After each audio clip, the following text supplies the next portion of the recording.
غیر مسلم کا جنازہ گزرا، میرے نبی کھڑے ہو گئے، غیر مسلم کا میرے نبی کھڑے، کہا یا رسول اللہ یہ مسلمان نہیں، آپ نے کہا انسان تو ہے، انسان تو ہے، اب اس کے احترام میں کھڑے ہو گئے۔ تو بھائیو تمام اہل مذاہب کو عزت دو، احترام دو، تو انشاءاللہ یہ چھوٹا سا معاشرہ ایک خوبصورت جنت کا منظر بن جائے گا۔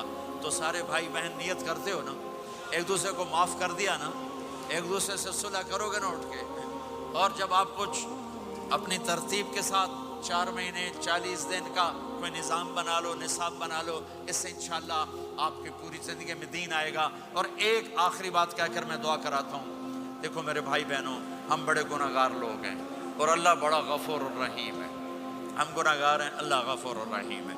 میرا اللہ کہتا ہے میرا بندہ تو اتنے گناہ کر کہ زمین سے اٹھا کر آسمان کی چھت کو لگا دے، اتنے کر کے زمین سے اٹھا کر آسمان کی چھت کو لگا دے، اس کے بعد صرف ایک دفعہ مجھ سے کہ یا اللہ معاف کر دو، میں سارے ہی معاف کر دوں۔ کسی میں اتنا ظرف ہے؟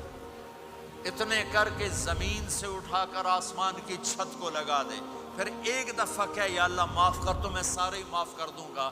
تو میرے آپ کے تو گناہ ہی تھوڑے سے ہیں، میرے آپ کے گناہوں کی کیا حیثیت ہے؟ چند سال میں کوئی کتنے گناہ کر لے گا۔ میرا اللہ کہتا ہے زندگی بھی لے لے، طاقت بھی لے لے، زمین سے اٹھا کر آسمان کی چھت کو گناہ لگا دے، پھر ایک دفعہ آ کر کہنا یا اللہ معاف کر دو، میں سارے ہی معاف کروں گا۔ تو میرے اللہ کو معاف کرنا پسند ہے، توبہ کرنا پسند ہے۔ میں ان ساری مستورات سے بھی درخواست کرتا ہوں، آپ سے بھی درخواست کرتا ہوں، آج تک جو ہم نے کیا، اے اللہ میری توبہ، آئندہ تیری مان کے چلوں گا۔ اس کی نیت کرتے ہو سارے بھائی بہن؟ کرتے ہو تو میرے ساتھ کہو ایک دفعہ یا اللہ میری توبہ، پھر کہو یا اللہ میری توبہ، پھر کہو یا اللہ میری توبہ۔ اتنا سا کام ہے۔